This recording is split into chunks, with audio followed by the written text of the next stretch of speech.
सियावर रामचंद्र जी की जय। तो भगवान राम की तो जो लीलाएं हैं बहुत ही कनेक्टिंग है। और देखो इवन भगवान कृष्ण से भी ज़्यादा फेमस रामचंद्र जी हैं। और उसका बहुत बड़ा कारण यह है रामचंद्र जी की जो लीलाएं हैं उनके अंदर जो रिलेशनशिप्स का ताना बाना है इतना सुंदर है। हर व्यक्ति एक दूसरे के लिए सैक्रिफाइस करता है। That is Ramayana. इसलिए रामायण के इतने वर्जन हैं all across the globe. Like I think Indonesia में they have version of Ramayana which is Ramakirti, यानी राम जी की कीर्ति। इवन जापान के अंदर there are 2 versions of Ramayana. ऐसे नहीं रामायण जो है सिर्फ इंडिया में ही है, देश विदेश में भी। Even there are carvings of Ramayana in Iraq. Khwaja ji even वहाँ पर भी सीताराम लक्ष्मण हनुमान जी के वहाँ पर कार्विंग्स हैं, केव्स हैं, वहाँ पर कार्विंग्स हैं। ईरान, इवन इटली की जो राजधानी रोम, वो राम नवमी के दिन उसका नाम पड़ा था रोम। ऐसे जैसे होता है नास मतलब नासिका, तो मुझे जाता नोज, इंग्लिश में बन गया आ हो गया ओ, तो राम ओक में क्या हो जाएगा रोम। तो इसलिए राम नवमी के दिन ही इटली की राजधानी रोम पड़ा। और उसकी जस्ट अपोजिट देयर इज रेवेन्ना, यानी कि रावण। अगर आप राम जी को फॉलो नहीं करोगे तो फिर रावण को फॉलो करोगे ऑब्वियसली। तो फिर एक कोने में है रोम, दूसरी जगह पर है रेवेन्ना। रशिया के अंदर एक नदी है उसका नाम है सीता। कोई सोचा रहे हो तुक्के में हो गया, अरे सर इतना तुक्का थोड़ी फिट हो जाता है, भगवान का नाम का तुक्का महाराज जी है, जहाँ देखो तुक्का तुक्का होता रहता है। नहीं, ऐसा नहीं है। So lord Ram's glories are there in Malaysia, Indonesia. Malaysia Indonesia area में तो राम जी की कथा के ऊपर ड्रामाज होते हैं, वेरी कलरफुल ब्यूटीफुल ड्रामाज, और कई लोग देखने के लिए आते हैं दूर दूर से। जापान में there are 2 versions of Ramayana. So इस प्रकार से राम जी की महिमा ऑल अक्रॉस द ग्लोब है। और भारत के अंदर तो हम देखते ही हैं, oppose Ram ji so very famous. Ramlila जी का जो मंदिर है, मतलब जितना ये हाईलाइट में रहा उतना शायद ही को मंदिर रहा होगा ऑफकोर्स, लेकिन इसके पीछे सैक्रिफाइसेस भी रहे हैं। जो कार सेवक थे जब आया करते थे राम जी के मंदिर को डिफेंड करने के लिए, जो आते थे कि ओके यहाँ पर एक विवादित ढांचा हो गया, यहाँ पर राम जी का मंदिर था, तो जो वो जाते थे तो माएँ जो उनकी वाइफ हुआ करती थी कहती थी सिंदूर पोंछ के जाओ, मतलब दे वर एक्सपेक्टिंग कि आप वापस नहीं आओगे, आपको राम जी के लिए मर जाना है। And they were happily sending कि आपको जाना है राम जी की सेवा में, लेकिन सिंदूर पोंछ के जाओ। ऐसे ऐसे इमोशंस जुड़े हुए राम जी के साथ। एक वंश है जो कि अयोध्या से जुड़ा हुआ है, और उन्होंने कसम खाई थी हम लोग कभी पगड़ी नहीं पहनेंगे जब तक राम जी का मंदिर नहीं बनेगा। और पिछले 500 साल से जनरेशन आफ्टर जनरेशन उन्होंने पगड़ी नहीं पहनी। अभी रामलला जी का जिस दिन मंदिर इनॉग्रेट हुआ उस दिन उन्होंने पगड़ी पहनी। ऐसे एक परिवार है, एक वंश है जिनकी साइड जब तक राम जी का मंदिर नहीं आएगा तब तक हम लोग ज़मीन पे सोएंगे, और वो चटाई पे सो रहे हैं। सोचिए पिछले 500 साल से वो ज़मीन पे सो रहे हैं, तो कितने इमोशंस जुड़े हुए हैं राम जी के साथ। वाह। तो राम जी की महिमा जो है वो वाकई में बहुत ही हृदय स्पर्शी है, because Ram ji with his own behaviour he teaches lot of things. Krishna के ना बिहेवियर से बहुत कुछ नहीं सीखते, क्योंकि हर चीज़ उनकी कुछ ऐसी है ना, बंदा क्या ही कॉपी करेगा उनको। कोई सोचे हम रासलीला कॉपी करेंगे, सर वो भी नहीं कर सकते आप। एक गोपी को संभालना मुश्किल है, वो भी रूठ रही है, क्या बना रहा, फिर उसके पीछे बाहर आया तो रूठ जाती है बार बार। ना यहाँ पर इनकी 10,000 करोड़ गोपियाँ हैं कृष्ण की, मतलब कर ले कॉपी कर कॉपी कर। गिरिराज उठा देंगे, विश्व रूप दिखा देंगे, कर लो। हम तो अपना एक रूप ना दिखा पाए और राइट। तो इसीलिए लेकिन भगवान कृष्ण विश्व रूप, तो भगवान श्री कृष्ण का ना एवरीथिंग इज वेरी गॉडली। प्रभु थोड़ा बहुत वो भी हालांकि कार्य करते हैं, जिससे शिक्षा मिले, जैसे गुरु स्वीकार करना, शांतिपुनी मुनि को गुरु रूप में स्वीकार किया, ऐसे थोड़ा बहुत कर लेते हैं हालांकि कृष्ण भगवान। लेकिन एवरीथिंग इज, मतलब जो कार्य करेंगे वो ग्रैंड लेवल पे होता है। Ram ji does at human level, although he is not human. कुछ ऐसे जो सो कॉल्ड सिद्धांतवादी, उनका ऐसा मानना है राम जी थे ना, भगवान बन गए ना इंसान तो रास्ता खुल गया ना, तो जब भगवान इंसान बन सकता है तो रास्ता खुल गया, तो इंसान भी भगवान बन सकता है। कहता है रास्ता खुल गया तो फिर तो आना जाना तो लगा ही रहेगा ना भैया जी। हाँ क्या बात है, वाह क्या बात है, प्रभु ही बचाए ऐसे लोगों से, दुनिया वालों को। बट यस, इसीलिए राम जी का एक नाम ये भी है दैट ही इज कपट मनुष्य। यानी कि मनुष्य नहीं है वो दिखते मनुष्य जैसे हैं, ऐसा है। मतलब उनकी लीला को देख करके तो स्वयं महामाया स्वरूपिणी पार्वती मैया बिविल्डर हो गई, sorry Sati, not Parvati, Sati, she became bewildered. अरे तो क्रंदन कर रहे हैं, सीते। अरे ऐसा तो पति रो रहा होता है, कहाँ है मेरी सुनीता, कहाँ चली गई सुनीता, मैंने माफ कर दे, मैं तेरे पे चप्पल नहीं उठाऊंगा, मेरे को माफ कर दे। तो संसार ये लोग होते हैं, हमारी पत्नी के विरह में रो रहे होते हैं, ये भी रो रहा है।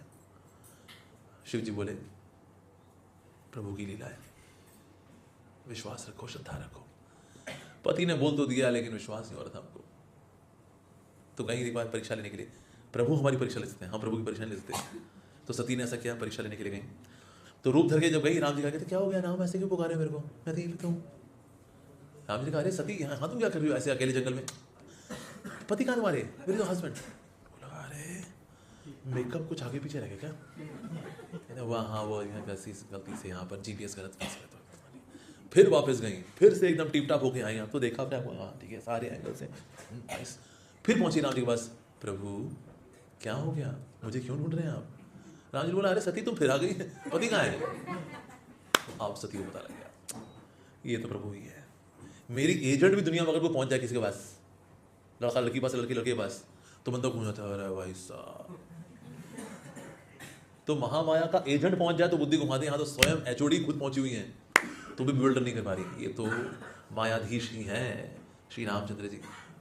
तो वापस हालांकि आए, लेकिन शिव जी ने उनको स्वीकार किया कि तुमने मेरी माँ का जब रूप स्वीकार किया तो मैं बोला तुम कैसे स्वीकार कर सकता हूँ। So again she give up the body, again did तपस्या टू रिबर्थ। तो सती ऐसे कई बार उनका शरीर छूटा है, एक दक्ष वाली कथा में आता है, एक बार ये वाला हो गया, ऐसे कई बार, but every time she gets married to Shiv ji. तो ये उनकी लॉयल्टी है। तो शिव जी घर में आप जो मुंडमाला देखते हैं ना, वो मुंडमाला और किसी की नहीं, सती की है। एवरी टाइम सती गिव्स अप हर बॉडी, तो उनकी माला उनके गले में एज ए रिमेम्बरेंस कि भले ही वो लीला तुमने उस रूप में समाप्त कर दी हो, बट योर दैट फॉर्म, उसका जो चिन्ह है स्कल के रूप में, कपाल के रूप में, वो मेरे साथ हमेशा रहेगा ही रहेगा। तो ऐसा नहीं कि उन्होंने ढूंढी थी कहीं भाई कब्रिस्तान में, कहता है एक वो पड़ी है, कहता है वो नहीं वो खराब है, ढंगी देखो कोई। फिर उसमें से उन्होंने तीलियाँ डाल डाल करके सुई से फिर मुंडमाला बनाई, वो कहता है हाँ ये साइज में ठीक लग रही है, हाँ यहाँ तक आनी चाहिए। ऐसा नहीं है जी। तो शिव जी और पार्वती जी का भी ऑफकोर्स दिव्य प्रेम है, नो डाउट। तो बट यस, उनकी लीलाओं को भला कौन समझे राम जी की लीला को? तो बड़ी श्रद्धा चाहिए कि प्रभु आए, इन ह्यूमन लाइक एक्टिविटी करें तो भी हम विश्वास माने कि वास्तव में तो प्रभु ही है। यस, तो राम जी, तो राम जी का आना वहाँ से बहुत दिव्य है, और रामलला जी का आना भी उतना ही दिव्य रहा। मुझको तो ऐसा फील हुआ, आपसे किससे फील हुआ, जिस दिन रामलला जी की प्राण प्रतिष्ठा हुई, पूरी दुनिया की चेतना बदली। आप उसको फील कर सकते थे, ऑल अक्रॉस द ग्लोब चेतना बदल गई। पीपल बिकेम सिनलेस हुए, एक्चुअली पाप विहीन हुए जस्ट राम जी के आने से। हालांकि लोगों को पता नहीं चला होगा कि कल तो मैं ऐसा था, आज मैं ऐसा कैसे हो गया। रामलला जी आए, Ramlalla who is Ramlalla, but Ram ji की वाइब्रेशंस हैं, yes like that. So Ram ji का प्राकृतिक जो है बड़ी सुंदर कथा है वैसे हालांकि। अच्छा, आप में से कौन कौन राम जी के प्राकृतिक कथा सुनना चाहेगा? कौन राम जी के विवाह की लीला सुनना चाहेगा? कौन है? दोनों कुड़ी बाबा दोनों सुननी है? फिर टाइम हो जाए, फिर आप लोग ब्रेकफास्ट कैसे करोगे फिर? चलो ठीक है, दोनों को बताने का प्रयास करते हैं, ठीक है ठीक है। सो दशरथ महाराज, अब उनका इतना सुंदर साम्राज्य अयोध्या, अयोध्या का मतलब अयोध्या, युद्ध में कोई परास्त नहीं कर सकता। और Dasharath Maharaj was himself very expert. Dasharath जो कि 10 दिशाओं में अपने रथ पे किसी को भी हरा दे। 10 दिशाएं कौन सी हैं? North, south, east, west, north east, north west, south east, south west, ऊपर नीचे, 10 दिशाओं में who can fight, that's Dasharath. So Ayodhya, और बाकी वॉरियर्स भी बहुत शक्तिशाली हैं। सो कोई भी युद्ध नहीं कर सकता दशरथ के साथ, अयोध्या वासियों के साथ, अनकॉन्करेबल है वो। और साथ ही अयोध्या का मतलब है, अयोध्या के अंदर भी सब भक्तों का इतना प्यार है एक दूसरे के साथ। अयोध्या कोई लड़ता नहीं एक दूसरे के साथ, कोई लड़ाई झगड़ा झाटी कुछ नहीं। कोई गया हुआ है राजा जी के पास, दशरथ महाराज मेरी पत्नी मेरे को बड़ा तंग करती है, कहते हैं ये आदमी भी भूत पिशाच ही है, कुछ नहीं ना, सब बहुत प्यार करते हैं दूसरे से, भाइयों बड़ा प्यार है। Ayodhya ideal city. सो ऐसे अयोध्या में साम्राज्य बहुत अच्छा है, फलता फूलता है। इतनी प्रॉस्पेरिटी अयोध्या के अंदर कि 12 साल तक वहाँ बारिश नहीं हुई, किसी को पता ही नहीं चला 12 साल बारिश ही नहीं हुई। शनि का वो चल रहा था, दशा चल रही थी, इस वजह से बारिश नहीं हुई। 10 साल बारिश नहीं हुई, पता ही नहीं चला, because so much prosperity was there कि बारिश नहीं हुई, पता नहीं चला। ये तो 12 साल बाद किसी मंत्री ने बोला ये बारिश नहीं हुई काफी टाइम से, इसलिए नहीं कि कुछ कमी आई है, पर जस्ट एज अ मैटर की ना कुछ बारिश ऐसी कोई चीज़ होती है ना। अरे हाँ बारिश हुई नहीं, क्यों जी? तो बताया अरे तो शनि की दशा की वजह से। दशरथ महाराज ने सीधे रथ आके पहुंच गए शनि के पास। तो फिर शनि को थोड़ी अकल आई, हटे थोड़े भाई साहब, फिर बारिश वगैरह हुई। But yes, Ayodhya was so very prosperous. लेकिन इतनी प्रॉस्पेरस किंगडम के अंदर राजा तो है, लेकिन राजा का अगला राजकुमार कहाँ है जी? एक बेटी है, उसका नाम है शांता, वो जगत गया शांति, लेकिन इनके जीवन में शांति नहीं है। भला राजपाट कौन संभालेगा? तो उनके मित्र थे, उनका नाम था रूपपद महाराज। उन्होंने कहा राम जी, सॉरी दशरथ जी, कम से कम आपके पास बिटिया तो है, हमारे पास तो बिटिया भी नहीं है, कोई नहीं हमारा। तो बड़े दुख की बात। उन्होंने कहा ठीक है तुम दुखी मत हो, मेरी बेटी चलो तुम गोद दे दो, तुम्हारा दुख थोड़ा कम हो जाएगा। तो उन्होंने अपनी बेटी जो है दे दी रूपपद महाराज को। ठीक है, बढ़िया जी। अब ये चाहते तो हैं राजा, अब राजा चाहता है राजकुमार तो आए, लेकिन भला राजकुमार कैसे आएगा? तो कई अश्वमेध यज्ञ कर लिए, एक के बाद एक कई अश्वमेध यज्ञ हो गए, लेकिन पुत्र की प्राप्ति हो नहीं रही। तो वशिष्ठ मुनि ने कहा वास्तव में इसके लिए अश्वमेध यज्ञ नहीं करना पड़ता, इसके लिए करना पड़ता है पुत्र कामेष्टि यज्ञ। अल्लाह जी, हमारा आधा खजाना खत्म हो गया, डूइंग का यज्ञ जो किसी काम का ही नहीं है, तो गलत बैंक में इन्वेस्टमेंट हो गई तुम्हारी, लेकिन पुत्र कामेष्टि यज्ञ ठीक है तो वो करिए फिर। उन्होंने कहा लेकिन इसके लिए एक खास बात यह है, जो पुजारी होना चाहिए वो होना चाहिए जिसने युवा अवस्था तक किसी स्त्री का चेहरा न देखा हो। युवा अवस्था तक, बच्चा पैदा होता तो माँ को देख ही लेता है, स्त्री को देख लेता है, करेगा देख लेगा माँ को, ऐसा कौन सा बच्चा होगा? उन्होंने कहा जी एक है बड़ा विशेष बच्चा जिसने पैदा होते हुए स्त्री को देखा ही नहीं, ऐसा कौन सा बच्चा है? उन्होंने कहा जी उस बच्चे का नाम है, या उसका बच्चा नाम, जो व्यक्ति का नाम है वो है ऋषिशृंग। ऋषिशृंग ये कौन है? तो उन्होंने बताया जी देखिए ऋषिशृंग जो है एक बड़े महान ऋषि हुए, लेकिन वो जन्म कैसे हुआ आपको बताते हैं। कहते अच्छा, ये ऋषिशृंग थे, एक ऋषि उनका नाम था भूमंडक ऋषि, बहुत घनघोर तपस्वी थे वो। अब जब भी कोई बहुत ज़्यादा तपस्या करता है तो एक व्यक्ति तुरंत इनसिक्योर हो जाता है। कौन? इंद्र, कि अगर भाई इसने तपस्या कर ली, ब्रह्मा जी को प्रसन्न कर लिया, ओम ब्रह्मदेव प्रसीद प्रसीद ब्रह्मदेव, तो हम तो फिर कहें मुझे इंद्रासन चाहिए, तो ये छोड़ना पड़ेगा हमें हमारा सोफा, फिर हमें नीलकमल की चेयर पे बैठना पड़ेगा। नो, भेजो किसी अप्सरा को, अप्सरा को भेजें, मतलब अप्सरा की बेइज्जती करके भेज दें भूमंडक ऋषि। नो, मतलब कोई फर्क ही नहीं पड़ता, कितना तकत ही ब्रेक डांस सब कर ले, कुछ नहीं फर्क पड़ता था। तो देखिए हमारे यहाँ की तो अप्सराएं काम करेंगी नहीं, तो गए ब्रह्मा जी के पास, कहते ब्रह्मा जी आपकी यहाँ की कुछ हाई क्वालिटी अप्सरा चाहिए थी। किस लिए चाहिए? कहते भूमंडक ऋषि को डिस्ट्रैक्ट करना है इसीलिए। ब्रह्मा जी कहा तो मतलब ये कैसे काम करते हो इधर, मतलब हमारे यहाँ के तुमको अप्सरा चाहिए इसके लिए, दे दो प्लीज। कहा ठीक है हंसा जाओ, ये इधर क्या करें, इसके काम करने पड़ते हैं। सो हंसा को ले गए और हंसा लेके पहुंचे, और हंसा पहुंची वहाँ भूमंडक ऋषि के पास, इतनी सुंदर वेदों की स्तुति गाई कि भूमंडक ऋषि ने सोचा कितना सुंदर गाती है, कितना मधुर गाती है वेदों की स्तुतियाँ श्लोकों को, क्या बहुत अद्भुत। उन्होंने कहा आप कौन है? उन्होंने बताया मेरा नाम हंसा है। अच्छा, तो यहाँ पर कैसे आना हुआ आपका? कहते मैं कभी कभी यहाँ जंगल में आती हूँ, स्तुति करती हूँ। अच्छा, तो आपकी स्तुतियाँ सुनकर मुझे बड़ा अच्छा लगा, बताइए क्या वर चाहती हैं आप? मैंने कहा वर बस यही चाहिए, आपसे एक पुत्र मिल जाता तो। ये सुन करके घंटी बज गई भूमंडक ऋषि की, क्या पुत्र चाहिए उसको? ध्यान लगाया, सारी स्टोरी क्लियर हो गई। इंद्र गए हैं ब्रह्मा जी के पास, उन्होंने सप्लाई किया हंसा। अच्छा तुम्हारा नाम हंसा, तो मतलब हम फंसा, क्योंकि तूने मुझे प्रसन्न किया है, तूने क्योंकि मुझसे पुत्र मांगा है, तो ठीक है मैं तुझे मैं पुत्र देता हूँ, मैं तेरे को पुत्र चाहिए ना, ठीक है। वो अपना मंत्र सिद्धि से, अपना ब्रह्मचर्य भंग किए बिना मंत्रोच्चारण करके अपना वीर्य लिया, कहता है ये ले, और पकड़ा दिया उसके हाथ में। अब हंसा ने देखा इतना ओजस्वी तेजस्वी वीर्य, शी वाज शेकन, तो क्या करे, पास हिरणी थी, उसके घर में डाल दिया और भाग गया। इससे पहले भूमंडक ऋषि श्राप दे भाग जाओ यहाँ से, तो हंसा तो वहाँ चली गई। अब हिरणी थी, अब क्योंकि दिव्य था बहुत ही वीर्य, तो वहीं की वहीं उस समय हिरणी ने एक बच्चा दिया, और बच्चा दिया, बच्चा को दे करके वो भाग गई। तो इससे पहले बच्चा खोलता मम्मी कहाँ है गई। अब यहाँ बच्चा रो रहा है, और ये बच्चा बड़ा विशेष था, छोटा बच्चा, लेकिन उसके सींग निकले हुए छोटे से प्यारे, तो रो रहा है। तो भूमंडक ऋषि ध्यान लगाए थे, जंगल में मंगल कैसे हो गया, ये बच्चे की रोने की आवाज़ कैसे आ रही है, कहाँ से आ रही है आवाज़? देखा वहाँ बच्चा रो रहा है पूरा, यहाँ पत्ते गिरे हुए हैं, पत्तों के बीच बच्चा रो रहा है, ये बच्चा यहाँ पर कैसे आ गया? तो बच्चे को हाथ लगा करके ध्यान लगाया, अरे ये तो मेरा ही बच्चा है, ये तो मेरा बच्चा है। उसको देखा, ये तो बड़ा प्यारा बच्चा है बिल्कुल, पर मनुष्य जैसा रूप है उसका, लेकिन उसके सींग भी निकले हुए उसके। ऋषि श्रृंग, ऋषि भी है, उसके सींग निकले हुए, तो ऋषि श्रृंग ये उसका नाम रखा। और इतना प्यारा शुद्धा प्यारा बच्चा, क्यूट, जो करेगा पापा से पूछेगा, है पापा हाँ मैं सो जाऊँ? हाँ बेटा सो जाओ। पापा मैं मंजन कर लूँ? हाँ बेटा मंजन कर लूँ। पापा मैं पढ़ लूँ? हाँ बेटा पढ़ लो। इतना प्यारा भोलेपन की मूर्त, ऐसा था ऋषि श्रृंग। अब ये उनको तपस्या साधना उन्होंने सिखाई, और कभी कभी भूमंडक ऋषि खुद ही तपस्या करने गुफाओं में चले जाया करते थे, ऐसा था।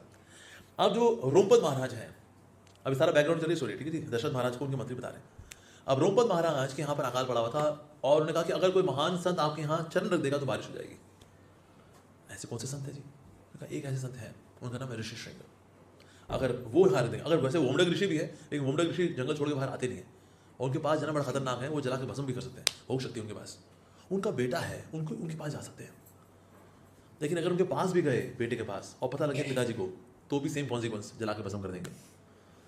सो लेकिन लाना तो पड़ेगा, बिकॉज यहाँ तो त्राही त्राही मची हुई है, सबके सब मर जाएंगे यहाँ पे तो रोमपत महाराज जी आपके साम्राज्य में। ठीक है, तो वहाँ पर ना कुछ स्त्रियाँ तैयार हुई, कहते हम लेकर के आते हैं उनको। तो स्त्रियों ने क्या किया, गेरुए कपड़े पहने, धोती कुर्ता पहना, दाढ़ी वाड़ी लगाई, मूछ वूछ लगाई और सर पे अपना जटाएं वटाएं ऐसे करके ये पहुंची ऋषि श्रृंग के पास। अब ऋषि श्रृंग बोला बड़ा प्यारा, कहते हैं ऋषि श्रृंग नमस्ते, आप कैसे हो। ऋषि श्रृंग को बड़ा अच्छा लगा, कहते हैं बड़ी प्यारी आवाज़ है इनकी। मेरे पिताजी और बड़ी गर्जी ले ऋषि श्रृंग, भाई उनकी बड़ी कड़क आवाज़। और यहाँ पर ऋषि श्रृंग आप कैसे हो, नमस्ते, कितना अच्छा लगता है इनकी आवाज़ उनकी। यहाँ और ये बीच में छुए थे ऋषि श्रृंग, कहते मेरे पापा छूते मेरे को कुछ नहीं होता, पर ये साधु लोग सोच छूते मेरे को पता नहीं, पर गुदगुदी क्यों होती है। हाँ जी नमस्ते ऋषि श्रृंग। और पापा जी के आने से पहले चली जाया करती थी, अब उन्हें से दोस्ती बना ली। कहते ऋषि श्रृंग हम यहाँ थे आपके पास, कभी आपको भी तो हमारी गुफा में चलना चाहिए। श्रृंग ठीक है चलते हैं। वो उनको लेके गए अपनी कुटिया के अंदर। कुटिया वो वास्तव में नाव के ऊपर बनाई हुई कुटिया थी, अंदर लेके गए। वो बस वो तो अंदर बैठे, उनको थोड़ा गाजर गोली खिलाई, तब तक बाहर दूसरियों ने चप्पू मार करके उनको लेके रोमपत महाराज के पास। नाव के ऊपर बनी हुई ना सारी हट। वहाँ पहुँचे, जैसे ही उन्होंने स्टेप रखा रोमपत महाराज के साम्राज्य में, वहाँ पर बारिश हो गई, जम जम जम जम जम जम। यार चलो जिससे बड़े खुश हो गए, आनंद में आ गए, बारिश हो गई, हाँ सूखा समाप्त हो गया, वंडरफुल। और उनको लगा ये बारिश तो आ गई, लेकिन अब आग भी आएगी पीछे पीछे। वो मुंडक ऋषि को पता लगे ना, मेरे बच्चे को बहका के तुम लेकर के आए हो, बड़ी मुश्किल हो जाएगी जी। तो उन्होंने क्या किया, ऐसा करता हूँ ये साम्राज्य दे देता हूँ ऋषि श्रृंग को। अपनी बेटी शांता है जो गोद ली हुई दशरथ महाराज जी से, विवाह करा थे, विवाह करा दिया जी इनका, विवाह करा दिया। अब ये राजा हो गए। वो मुंडक ऋषि वहाँ गुस्से में तन तनाते पहुँचे, कहाँ है मेरा बेटा, ये पूरा साम्राज्य में ही जलाकर राख कर दूंगा जिस राजा ने ऐसी हिम्मत की है। रोमपत महाराज बोले जी आप साम्राज्य को राख नहीं करिए, क्योंकि इस साम्राज्य के राजा का नाम है ऋषि श्रृंग, आपका खुद का बेटा। कहते वो देखो मेरी बेटी के साथ विवाह हुआ, दोनों बैठे हुए हैं, और वहाँ ऋषि श्रृंग भोलू राम है राजा जी। यहाँ सीधे थे, कहा अरे तुमने शादी करा दी इसकी। मैंने सोचा इसको ब्रह्मचारी रखूंगा, तपस्या कराऊंगा। कहते आप आशीर्वाद दीजिए, बगल में बहू है आपकी। तो वो ऋषि ने कहा ठीक है ओके, आशीर्वाद देके रो वापस चले गए। तो ऋषि श्रृंग, तो फिर साधु संतों ने बताया दशरथ महाराज को कि जो ऋषि श्रृंग है ये वो साधु है जिसने कि पैदा होते हुए माँ का चेहरा नहीं देखा था। बहुत स्पेशल कंडीशन है उसकी। और ये और कोई नहीं, आपका दामाद ही है, क्योंकि शांता आपकी बेटी आपने तो दी थी गोद रोमपत महाराज जी को, एक्चुअली आपका दामाद ही तो है ये ऋषि श्रृंग इन अ वे। बात तो सही है, तो इनको बुला करके आप पुत्र कामेष्टि यज्ञ कराइए। सो फाइनली फिर ऋषि श्रृंग जी को इन्वाइट किया गया, और ऋषि श्रृंग ने बड़ा सुंदर सा यज्ञ आयोजन किया, यज्ञ हुआ, और यज्ञ पुरुष निकले। यज्ञ पुरुष वाज सो ब्यूटीफुल, सांवले रंग के हैं यज्ञ पुरुष, कुंडल पहने हुए सोने के व्हाइट कलर का effulgent silken dhoti, and he was carrying a huge pot in his hand. खीर का बड़ा सा पॉट उनके हाथ में। दशरथ महाराज का इतना बड़ा पॉट, ये हैंड ओवर करेंगे तो कैसे होगा। तो लेकिन जैसे उन्होंने हैंड ओवर किया तो पॉट का साइज छोटा हो गया, उनके हाथ में आ गया पॉट। फिर ये जो पॉट था, जो खीर का प्यारा जो पॉट है ये मटका, फिर इन्होंने खीर बांटी रानियों में। सो फर्स्ट हाफ दिया कौशल्या को, 1/4 कैकेयी, 1/4 सुमित्रा। तो आधा पा लिया कौशल्या मैया ने। उसके बाद कैकेयी ने अपना जो 1/4 था उसमें से आधा पाया, और बचा हुआ आधा दे दिया सुमित्रा को। यानी सुमित्रा के पास 1/4 भी है और 1/8 भी है। सो कौशल्या जी के पास 1/2, 1/8 गया कैकेयी जी के पास, सुमित्रा के पास अपना खुद का 1/4 भी है, और कैकेयी से आया 1/8 ऐसा। तो फिर उसके बाद फिर कैकेयी ने पाया, और फिर सुमित्रा ने फिर अपने जो दोनों प्याले थे उन्होंने भी इनको पाया। और जैसे ही उन्होंने प्यालों को पाया, they could immediately feel that yes, भगवत कृपा से, भगवान की लीला अनुसार, they could feel that yes some special personality has entered their womb, they became pregnant. और एक क्रॉनिकल ये भी आता है कि जो मटकी थी जिसमें से माताओं ने पा लिया, फिर एक दिव्य चील आई, बहुत बड़ी चील थी, वो आई महल के अंदर अयोध्या में, और जो मटकी थी वो उठा के ले गई, और उठा करके चील गई और अंजना जो है उनकी गोद में डाल दी। और अंजना की गोद में, अरे ये कहाँ से, और देखा जो बड़ी ओजस्वी तेजस्वी खीर है ये तो जो बची हुई थी किनारे पे उन्होंने उसको, तो अंजना मैया के यहाँ कौन हुए फिर, हाँ जी।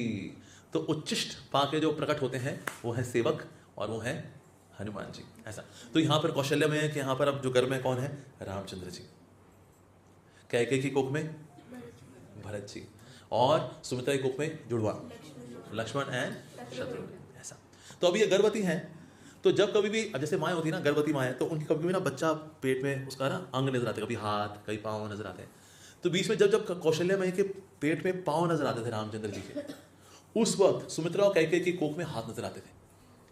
मानो भरत लक्ष्मण शत्रुघ्न से छूना चाह रहे हैं कि पाँव यहाँ है, हाँ ये हाथ इनको छू पाते तो ऐसा कहता है। ये देखो जब जब कौशल्य के पेट में पाँव नजर आते हैं, यहाँ हाथ नजर आते हैं, तब सब कहते हैं वाह अद्भुत।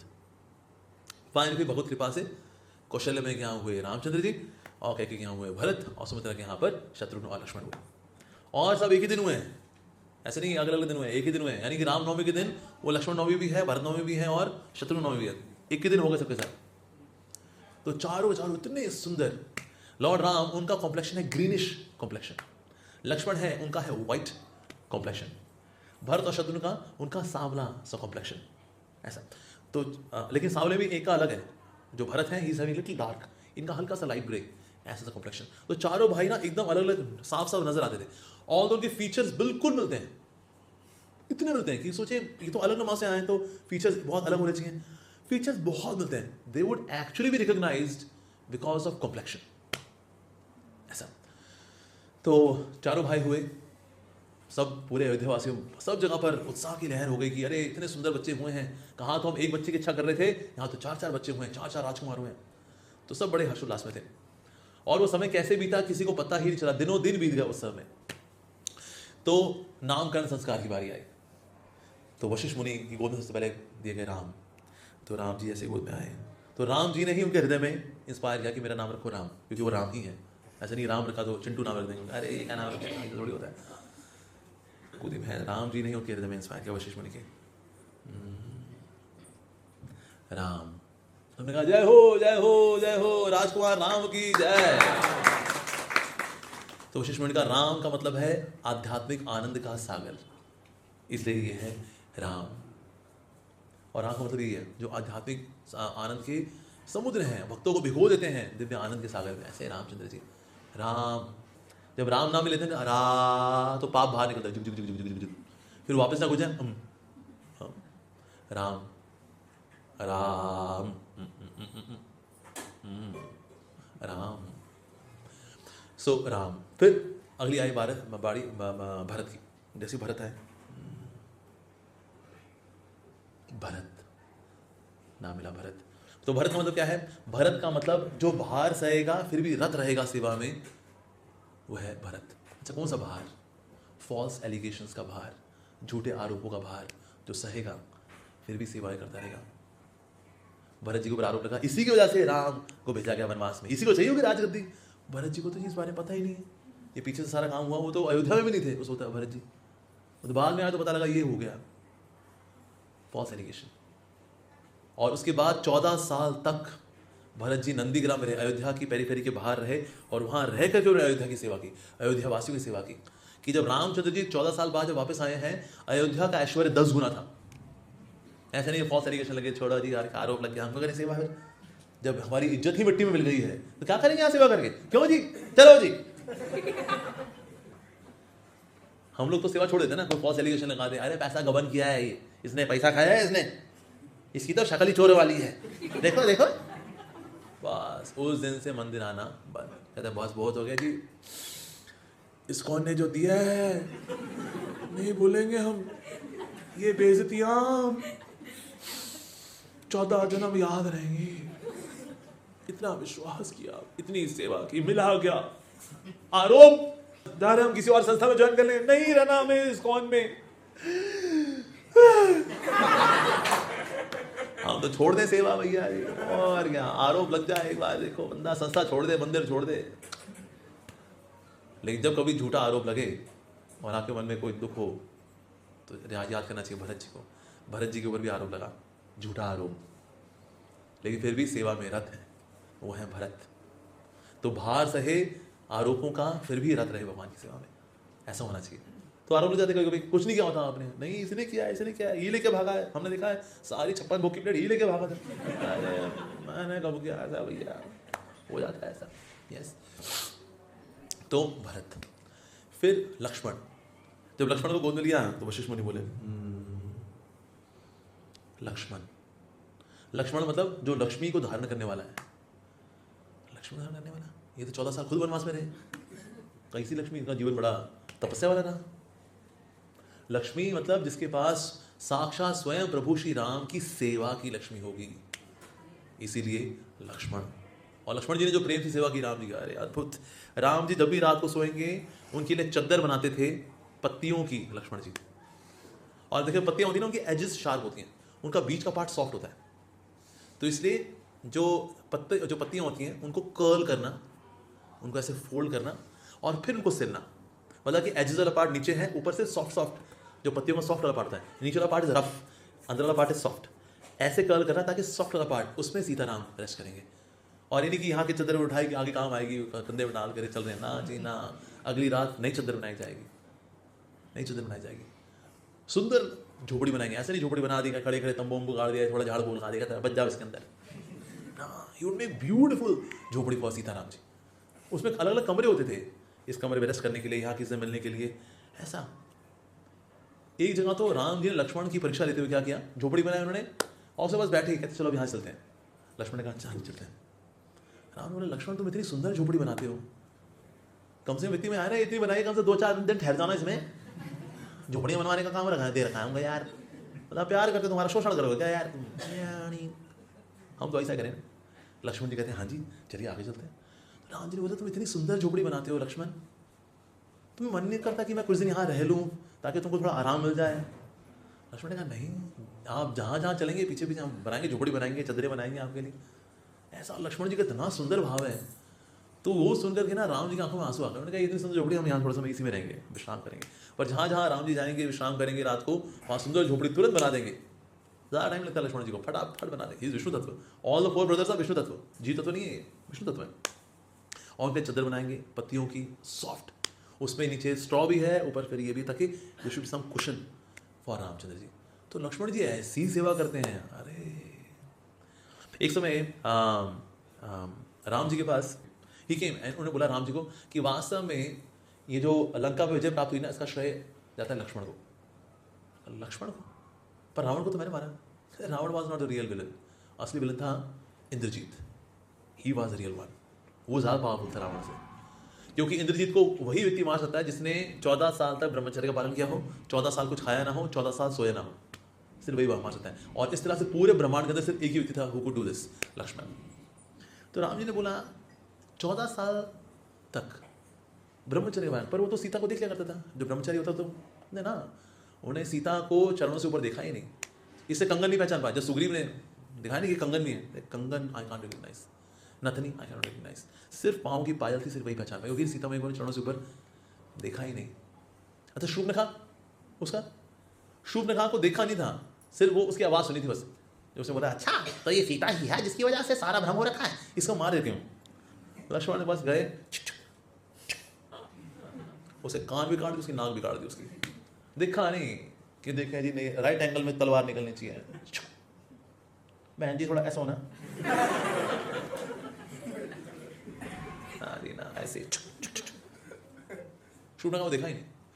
सो स्त्री को जिसने 14 वर्षों तक नहीं देखा, देखा तो उसके चरणों को देखा। अच्छा 14 साल तक सोए नहीं थे, हाँ जी, उनको ये बहुत दुख था कि उनके होते हुए आपका वनवास हुआ, ये दुख था लक्ष्मण को, इसलिए वो बाहर पहरा देते थे रात को, दिन में आपके साथ चलते थे, वो कभी सोए नहीं।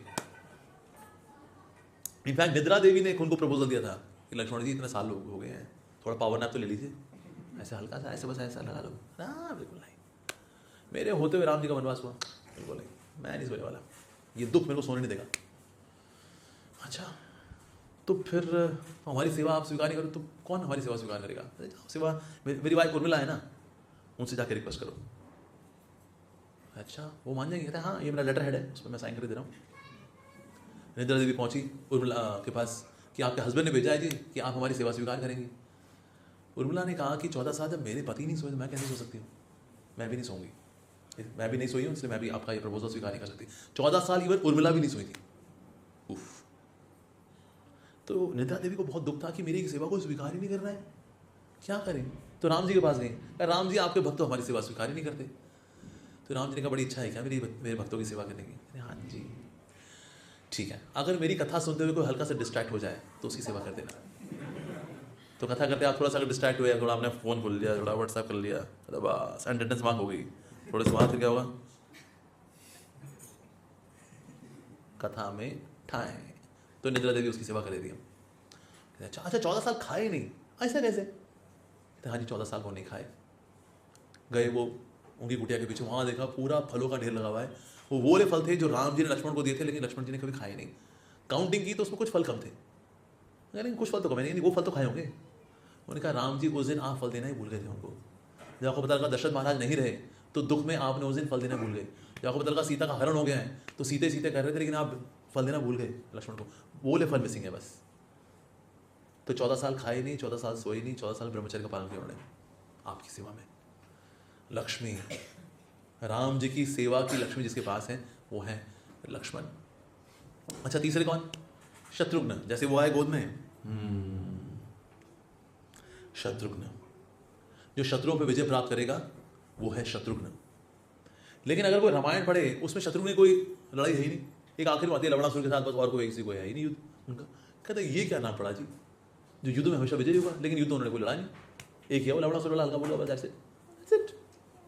वो भी उत्तर रामायण को कोई कॉन्ट्रोवर्शियल है, वो पार्ट है नहीं है।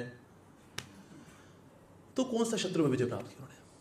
शत्रुघ्न का भी आकर्षण था राम जी से, लेकिन हम राम जी की नहीं, राम जी से प्रेम करने वाले की सेवा करेंगे, Bharat. So I am not servant of Ram, I am servant of the servant of Ram, Bharat की सेवक। ऐसा भरत जी जो है नंदीग्राम में कुटिया में गड्ढा खोदते रहते थे, उसमें रहते थे, क्योंकि राम जी जमीन पे सो रहे हैं तो सेम लेवल पे कैसे होगा, तो गड्ढा खोद के नीचे सोते थे एक्चुअली भरत जी। शत्रुघ्न ने ये देखते हुए कि कुटिया बना के तो यहाँ सो रहे हैं, ये बाहर सोते थे और नीचे विदाउट कुटिया, कि मेरे मालिक अगर गड्ढा खोद के सो रहे हैं उससे नीचे सोना चाहिए, एंड दैट टू विदाउट कुटिया। That is Shatrughan.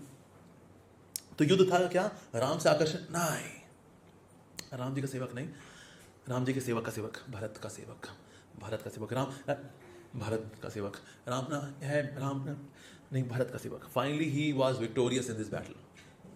उन्होंने युद्ध में विजय प्राप्त की कि मैं भरत जी का सेवक हूँ, राम के दास अनुदास, ऐसे हम शत्रुघ्न।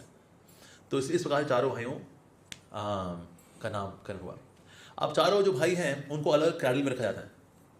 इनका क्रैडल यहाँ राम लक्ष्मण भरत और शत्रुघ्न, चारों बच्चे रोए जाए।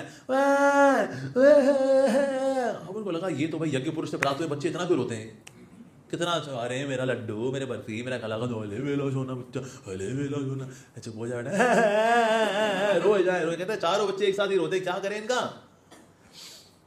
तो फिर ऐसा किया गया, चारों के क्रैडल ना पास ला दिए गए। जब पास आ गए ना तो रोना कम कर दिया उन्होंने। तो जैसे अब करिए, रोना कम तो किया है लेकिन रोना बंद नहीं हुआ है, लेकिन अभी भी अब क्या किया जाए।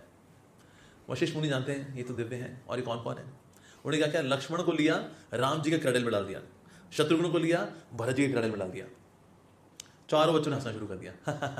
चारों बच्चे खुश हैं, चलो जी 2 एक्स्ट्रा क्रैडल हटा दो, क्योंकि अभी 2 क्रैडल ही रहेंगे, एक में राम लक्ष्मण, एक में भरत और शत्रुघ्न, ऐसे रहेगा जी। चलो जी जय हो जय हो जय हो गया, सेटल हो गया मामला।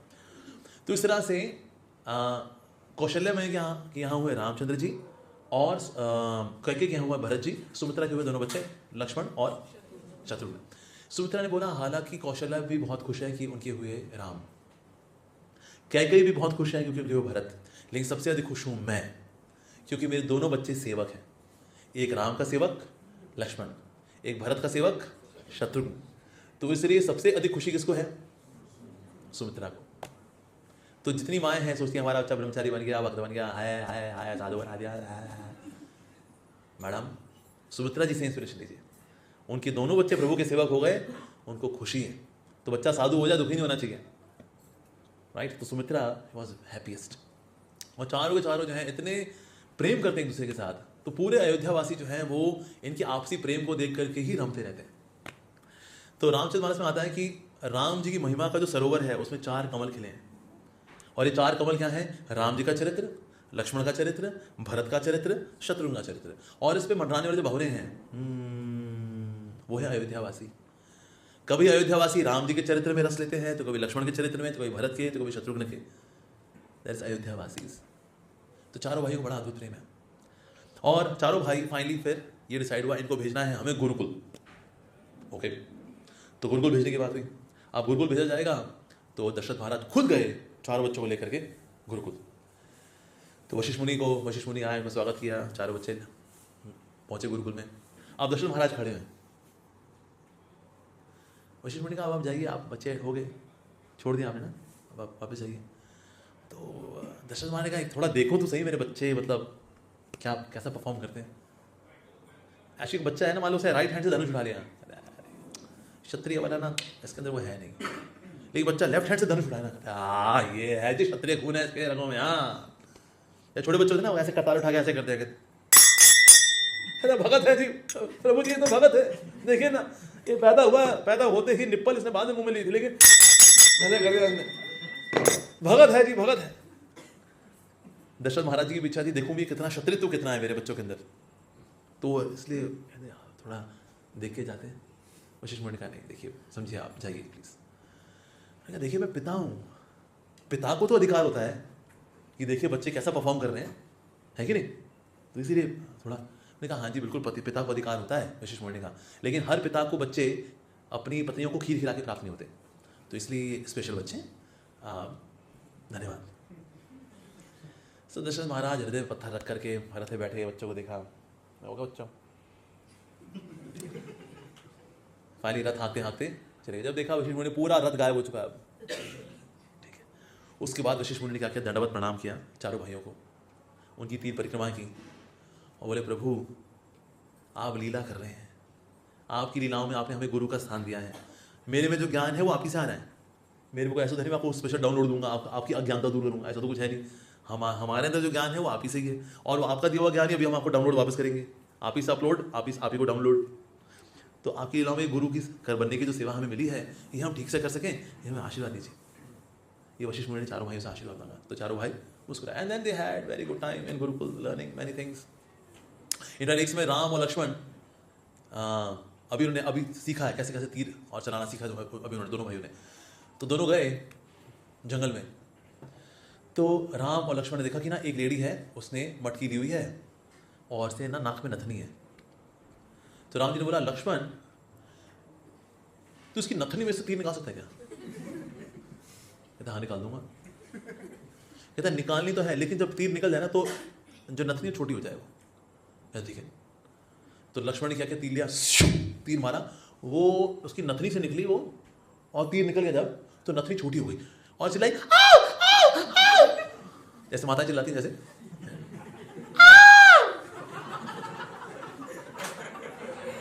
तो लक्ष्मण ने बोला ओ बहुत दर्द हो रहा है इसको। कहते हैं अच्छा राम जी अब जो उसकी टाइट हुई नथनी है ना उसमें से आप तीर निकाल के ना इसकी नथनी नॉर्मल कर दो। तो राम जी ने ना वो टाइट हुई नथनी जो थी, जो टाइट हो रखी है, तीर मारा तो वो टाइट हुई नथनी में से तीर निकला और ये नॉर्मल हो गई। और हाँ राम लक्ष्मण हंस रहे, कहते तुम लोगों ने कहे, हाँ उन्होंने कहा भाई तुम ऐसा कैसे कर सकते हो कि नथनी में से तुमने तीर निकाले, वो टाइट हुई नथनी से कैसे निकाले? क्या दोबारा करके दिखाएंगे? तो नहीं। सो ऑल्दो राम जी वैसे मर्यादा पुरुषोत्तम है, लेकिन ऐसे नहीं, वो बचपन में नॉटी बिल्कुल नहीं थे। फिर राम जी गए भी, कुछ बच्चे आंख मिचोली खेल रहे थे, राम जी ने बोला हमको भी खेलना आंख मिचोली, उन्होंने बोला नहीं तुमको नहीं खिलाएंगे। कहते क्यों, हमें भी नहीं खिलाओ? कहता तुम्हारे आंख को पट्टी बांधो ना बांधो को फर्क नहीं पड़ता, तुम्हारी एक आंख सूरज एक आंख चांद सब दिखता तुमको, तुमको नहीं खिलाएंगे। सो राम जी की ऐसे सुंदर कुछ बाल लीलाएं भी। When all the 4 brothers they went back, Gurukul से वापस घर पहुंचे, एक समय तो ऐसा था चारों भाई कीचड़ से लथपथ, कीचड़ के गोले बना बना के एक दूसरे को मार रहे हैं। चारों भाइयों कोई पहचान में नहीं आ रहा कौन राम है, कौन लक्ष्मण, कौन भरत, कौन शत्रुघ्न, चारों भाइयों कोई पहचान में नहीं आ रहा जी। तो तीनों माएँ हंस रही, कहते ये देखो हमारे राजकुमार, इसमें पहचान भी नहीं आ रहे, इसमें राम कौन है, लक्ष्मण कौन, भरत कौन, शत्रुघ्न कौन। भाइयों ने कहा ये माएँ कैसे साफ सुथरी खड़ी हुई है, इनको भी लपेटे में लो। ओ कीचड़ के गोले बना करके माओ को भी लपेटे में ले लिया, माएँ भी लगी हुई है, कीचड़ इसको लगाया, कैकेयी ने, सुमित्रा ने, कौशल्या ने, चारों भाई आपस में लगे हुए हैं, और चारों में कोई पहचान में नहीं आ रहा इसमें ना कौन सी कौशल्या है, कौन सुमित्रा है, कौन कैकेयी, कौन राम, भरत, शत्रुघ्न, कोई पहचान में नहीं आ रहा। लेकिन जब लोग बहुत खुश होते हैं ना, तो जिनका माइंड नेगेटिव होता है वो कुड़ रहे होते हैं। मंथरा दूर खड़ी है, ये देखा है कौन जाएगा, ये रानियां हैं, ये उनके बच्चे राजकुमार हैं, कीचड़ में लत पतना। नेगेटिव लोगों को ना खुशियों में खुशियां होती नहीं, उनको दुखी होने का बहाना चाहिए होता है। पूरा फेस्टिवल अच्छा चल रहा होगा, भगवान का अभिषेक, कीर्तन, ये वो कोने में खड़े सड़ रहे होंगे। क्या तू को सड़ रहा कोने खड़ा खड़ा, मेरे को माइक में गाने का मौका नहीं मिला, तू जा सड़ बैठा तू कोने में। तो फेस्टिवल प्रभु खुश, भक्त खुश, प्रभुपाद जी खुश, वो अकेले बैठे बैठे उड़ते रहेंगे। मंत्रा वही है, सड़ रही है वो यहाँ पर। बच्चे खुश हैं, माएँ खुश हैं, तू भी खुश हो ले, सड़ीली औरत बनना। दुखी आ जाता हूँ। राम जी ने देखा, कहते ये दूर दूर खड़ी खड़ी सड़ रही है। राम जी ने एक गोला बनाया, बड़ा कीचड़ का मारा, मंथरा भी कीचड़ में लथपथ। अब देखो, जिनका सेंस ऑफ ह्यूमर नहीं होता ना, भाई राम जी तुमको गोला पड़ा है, कम से कम आप तो सुधर जाए कम से कम ना। ये क्या कर दिया, प्रतिशोध लूंगी मैं, क्या करते चली गई। But yes, these are some of the beautiful pastimes of the four brothers in their childhood. Ram ji की वैसे बाल लीलाएं नहीं मिलती, जो बाल लीलाएं अलग अलग जगह से हैं, जैसे कुछ आध्यात्म रामायण से हैं और कुछ आनंद रामायण से हैं। तो इस तरह से कुछ डिफरेंट वर्जन जहाँ कुछ बाल लीलाएं मिलती हैं रामचंद्र जी की। कृष्ण भगवान की बाल लीलाओं का वो समुद्र है, माय गॉड। पर रामचंद्र जी बिकॉज वो मर्यादा को स्थापित करने के लिए आए हैं, इसीलिए उनकी बाल लीलाएं इतनी नहीं मिलती। तो ये कुछ अलग अलग क्रॉनिकल से मैंने कुछ आपको बाल लीलाएं बताएंगे रामचंद्र जी, क्योंकि अगर रामनवमी है तो थोड़ा सा बाल लीलाएं तो बतानी बनती है ना, इसलिए हमने आपको थोड़ी सी बाल लीलाएं बताएंगे रामचंद्र जी की। सो इस तरह से finally they came back from gurukul, they are very good. Time कितना हो रहा है? अच्छा 9 बज चुके वैसे। क्वेश्चन आंसर ले लें अभी? विवाह करें, विवाह कराएं इसी तरह चलिए विवाह किया हो जाते हैं। तो विश्वामित्र मुनि जो हैं, विश्वामित्र मुनि वो आए दशरथ महाराज जी के पास कि यज्ञ कर रहा हूँ, कभी कभी राक्षस लोग बीच में आते हैं, यज्ञ खराब करते हैं, तो इसीलिए रक्षा करने के लिए मुझे चाहिए, मुझे आपकी हेल्प चाहिए। मैंने कहा हाँ मेरे सैनिक हैं, 1000 सैनिक देता हूँ आपको, 1000 ले लो, 2000 ले लो, 1 लाख ले लो, खड़े हो जाएंगे आप बीच में, अपना आराम से यज्ञ करिए, ये अपना बना देंगे कॉन्सेंट्रेट सर्कल, एक सर्कल, दूसरा सर्कल, तीसरा सर्कल, निपटा देंगे। बड़े बड़े योद्धा हमारे पास। विश्वामित्र ने कहा नहीं, मुझे सैनिक नहीं चाहिए। नहीं तो ठीक है, मैं चलता हूँ, मैं अकेले संभाल लूँगा, नो सैनिक रिक्वायर्ड, मैं संभाल लूँगा। मैंने कहा नहीं, आप भी नहीं चाहिए। तुमको लग गया अब ये कहीं राम लक्ष्मण ना मांग ले बस, तो फिर कैसे आपको? विश्वामित्र ने कहा राम और लक्ष्मण चाहिए। क्यों, क्या हो गया? नहीं कुछ नहीं, ले जाइए। दिल पे पत्थर रख करके उन्होंने भेज दिया राम और लक्ष्मण को, ले जाओ जी। अभी उनको लेके जाते हैं, घूमना फिरना, कभी फॉरेस्ट से गुजरना, कभी नदियों से गुजरना, और बीच में उनको कहानी भी सुनाते थे भूत के, प्रेतों के। भूत की कहानी अच्छी लगती है ना, बैठकर कहते चलो यार रात को थोड़ी भूत की कहानियाँ सुनते हैं, और रात का समय हो तो अरे तो और कहानी और मजा आता है उसके अंदर। फिर वो गया, उसने जब हाथ रखा तो उसका चेहरा, उसकी नाक, कान, आँख कुछ नहीं था। क्या हो गया बेटा? ऐसा भूत, वो चुड़ैल थी, वो पहुंची कमरे में बैठी हुई थी, वो हाथ रखा, पलटी, कहते क्यों शादी करेगा मेरे से? भूत प्रेत की कहानी को अपना एडवेंचर होता है। तो Ram Lakshman they have good time with Vishwamitra Muni, तो उनको स्टोरी भी सुनाते हैं। और फिर बीच में हम जानते हैं अहिल्या का उद्धार भी हुआ, किस प्रकार से राम जी पहुंचे गौतम ऋषि जी के आश्रम में, और वहाँ पर उन्होंने अपने चरणों के स्पर्श से अहिल्या का उद्धार भी किया। वो स्टोरी पूरा नहीं जा रहे हो क्या, विवाह की स्टोरी और बढ़ रहे हैं, ठीक है। अहिल्या का उद्धार भी हुआ, लेकिन और Ahilya was really very very fortunate कि राम जी के चरणों का स्पर्श उनको मिला, ऐसा। एंड देन इस तरह से आगे बढ़ते बढ़ते ऑफकोर्स विश्वामित्र मुनि हैं, उन्होंने ध्यान यज्ञ इत्यादि भी किया, और मारीच को ही मारा, सॉरी मारीच को तो मार करे भेज दिया अयोध्या, वो वहाँ जाके वो आगे जाके मरेगा। वो ऐसे रावण ने बोला था ना मारीच को तू भेष बदल और राम को भटका, उसने राम जी का बाण खाया हुआ है। कहता है रावण की कोई औकात नहीं राम जी से लड़ने की, राम बहुत शक्तिशाली, मैं भुक्तभोगी हूँ मैं। सुबाहु को भगवान ने मारा। तो इस प्रकार से भगवान ने रक्षा भी की और यज्ञ वगैरह संपन्न हुआ, और इस प्रकार से ये सब आगे बढ़े। तो अब यहाँ पर अब इसके पहले क्या हो रखा था? अब now we come to the part of story very Janak Maharaj ji के पास, ठीक है। जनक महाराज जो है, जनक महाराज जी को पुत्री प्राप्त हुई थी, वो है सीता, ठीक है। अब ये क्योंकि भूमि जहाँ है यानी भूमि से प्रकट हुई है, और सीत यानी कि हल से खुदा, तो फिर वहाँ बॉक्स निकला था, उसमें सीता मैया थी, इसलिए इनका नाम पड़ा सीता। तो बेटी है, बड़ी प्यारी है, 6 साल की है। अब इनके पास ना एक धनुष पड़ा है जो कि शिव जी का धनुष है। शिव जी का धनुष वाला कैसे आया? The was conversation between Vishnu bhaktas and Shiv bhaktas कि श्रेष्ठ कौन। उन्होंने कहा ठीक है युद्ध कराते शिव जी का विष्णु का, जो जीतेगा वो श्रेष्ठ है। तो विश्वकर्मा जी को बुलाया कि दोनों के लिए समान धनुष बनाया जाए, बिल्कुल एकदम सेम डिजाइन के, सेम मोल्ड में बनाए हुए 2 धनुष दिए गए, एक दिया गया शिव जी को, एक दिया गया विष्णु जी को। दोनों में युद्ध हुआ, और युद्ध हुआ तो भगवान विष्णु ने सारे अस्त्र शस्त्र काट दिए शिव जी के, और फिर अब उनका जो अस्त्र है नारायण अस्त्र, वो शिव जी के पीछे पीछे। नारायण अस्त्र से बचने का सिर्फ एक ही तरीका होता है, आगे झुक जाओ, प्रणाम कर दो, प्रणाम यार। That's the only way to save yourself. Narayan अस्त्र से आप बच नहीं सकते। नारायण अस्त्र अगर सामने से आ रहा हो तो आप जो भी अस्त्र फेंकेंगे वो नारायण अस्त्र को ज्वाइन कर लेता है, लौटा नहीं है, कहता है हमारी औकात है जी, हम तो आप ही के पार्टी है, पता नहीं क्यों फेंक दिया मेरे को आपके ऊपर। ऐसा होता है अस्त्र खाल। तो इसलिए अब यहाँ पर तो इसलिए शिवजी ने क्या किया, अपना धनुष छोड़ा और भागे। उसके बाद फिर वहाँ भागे जहाँ लोग मानते थे शिवजी परम भगवान है, कि देखो मैं नहीं हूँ, ये देखो ये नारायण अस्त्र मेरे पीछे पीछे। जब ये स्थापित हो गया यानी पेड ओबेइसेंस डन। अब ये धनुष गिरा, कहाँ गिरा, ये मिथिला में गिरा। अब ये धनुष था बड़ा सारा, भारी भरकम धनुष, 500 क्षत्रिय लगते थे इसको उठाने में। और ऐसा नहीं उठा लेते थे, चलो उठा ले, ना ना ना। अब जो भारी भारी होता है ना टम्बलर, उठाते क्या करते, उठा भाई, रख दे रख दे रख दे रख दे रख दे, फिर उठाते हैं, रुक जा भाई, उठा, चलो उठाया, रख दे रख दे रख दे रख दे रख दे रख दे रख दे रख दे रख दे रख दे। ये उठाते उठाते कितनों की स्लिप डिस्क भी होगी, कटक कटक। और ये त्रेता युग के क्षत्रिय हैं, ये कलयुग के क्षत्रिय नहीं है। कलयुग में होता है हम क्षत्रिय हैं, अच्छा गमले उठाओ जरा यहाँ से, वहाँ ये गमले यहाँ से हम उठा लें, भाई आयोडेक्स हिमानी फास्ट ड्रीम लगा के घूमते, क्या कहता है, गमले जब से उठाए बस तब से हमारा कमला निकल गया हमारा। ओए होए होए। तो ये नकली क्षत्रिय नहीं है जी, असली खालिस क्षत्रिय है ये त्रेता युग के। वो बोले 500 क्षत्रिय लगते थे शिव जी का धनुष उठाने में, उठा भाई,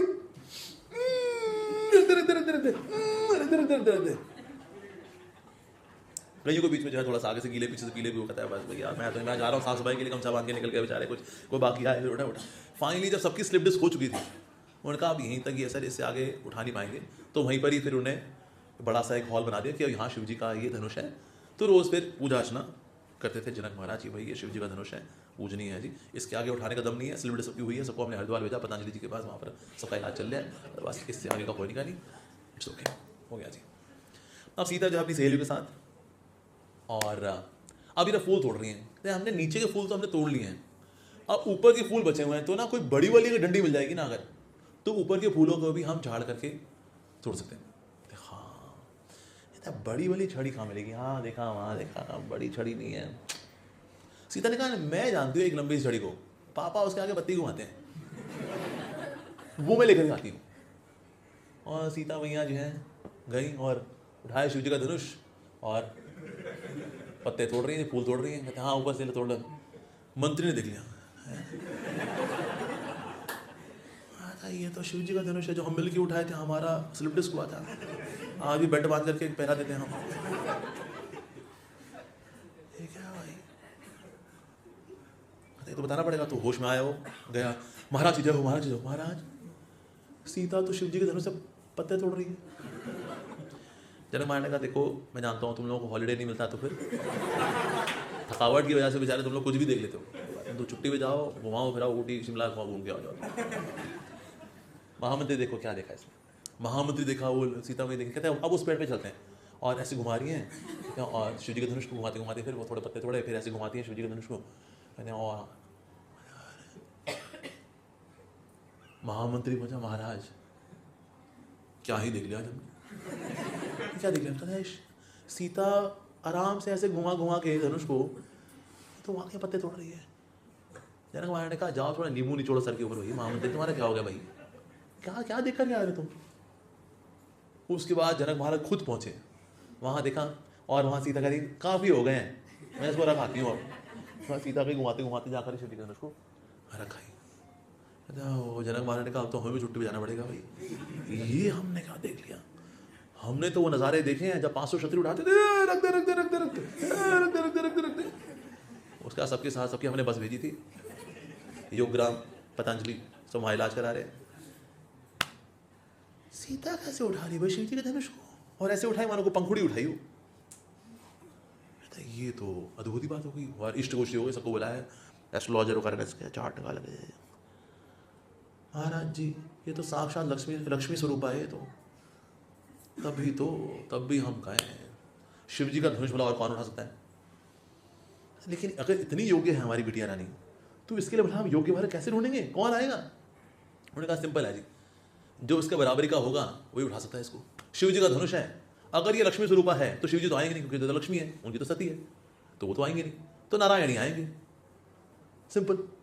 ठीक है जी, देखते हैं। और बाकी किसी और ने उठा लिया योग्य वर्ण तो बिल्कुल ठीक है जी।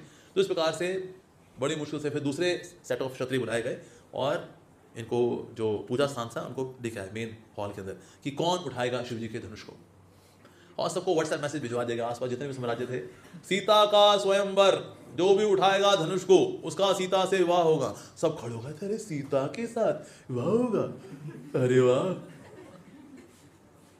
सब ने अपने डोले वोले बनाने शुरू किए, जिम जाना शुरू कर दिया, डोले बना कर प्रोटीन शेक लाओ है, प्रोटीन शेक दिया, फिर डोले बनाए, फिर प्रोटीन, शिव जी का धनुष उठाएंगे। सब वहां पर सिक्स पैक ये बाइसेप्स ट्राइसेप्स लेकर के पहुंचे, सीता को देखते हैं सब बैठे हुए सीता को देख रहे थे। अरे हाँ जी, एक एक करके आइए जी। एक आया, सीता को देख रहा था वो,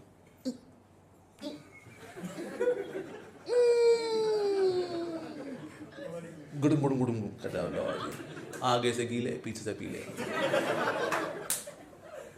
बस वहीं गमछा बांधा करता है, मैं साफ करके मैं। बट हम डाइपर पहन के आए नहीं थे बेचारी, क्या करते हैं। दूसरा आया, कहता अरे तेरे से ना होगा, हमसे होगा। फिर वो भी सीता को देख रहा था, गुडुम गुडुम, हमारा हो गया, ये भी अपना धोती वोती लपेट गया, उसमें है बहन जी ससुरी का। ऐसे कई क्षत्रिय आए, ये इनका हाल देखकर जनक महाराज कह लो ऐसे फुसियाँ सारे के सारे क्षत्रिय, एक धनुष नहीं उठ रहा है लोगों से। इस प्रकार से निराश बैठे थे सभा में, बाकी जो क्षत्रिय वो भी बैठे हुए हैं, कोई अपना गमछा ले बैठ के बैठा हुआ है, कोई अपना कुछ तिलक लगा रहा है, कहता है मैं तो नहा के आ गया भाई, मेरा तो। तभी वहां पर आए, तू आए, टू टू टू टू टू टू टू टू टू आ रहे हैं त्रिलोकेश्वर रावण, टू टू टू टू टू। रावण ने सबको देखा गमछों में जो बैठे बैठे, तुमसे उठेगा, तुमसे उठेगा, हम हैं शिव के भक्त, हम उठाएंगे। तुम बिना रीढ़ की हड्डी वाले क्षत्रिय, तुम उठाओगे, हम उठाएंगे। और फिर सीता को देखा, मुझ पे हाथ फेरा, और फिर सीता को देखते देखते धनुष में अपना हाथ, जो उंगलियां थी ना वो धनुष के नीचे डाल दी। सबने देखा, भाई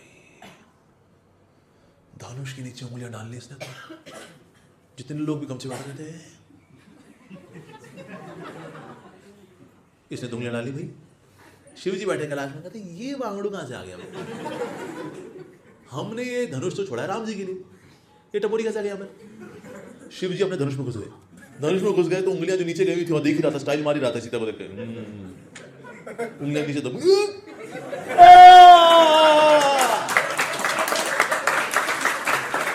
तड़प गया रावण डर के मारा, महादेव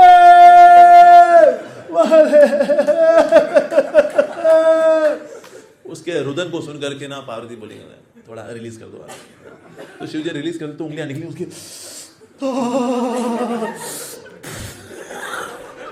तो राजा जो गमछों में बैठे थे कहते आ गए हैं त्रिलोकेश्वर रावण। बहुत बेइज्जती भैया, ये बहुत बेइज्जती, सारे आम बेइज्जती, ऐसी खतरनाक बेइज्जती हुई। ऐसे दुआ करते करते अरे मुनमुनाता हुआ, सारे हंस रहे। तो जनक महाराज थे, वो दुख में थे लेकिन हंसी उनकी छोड़ के थे।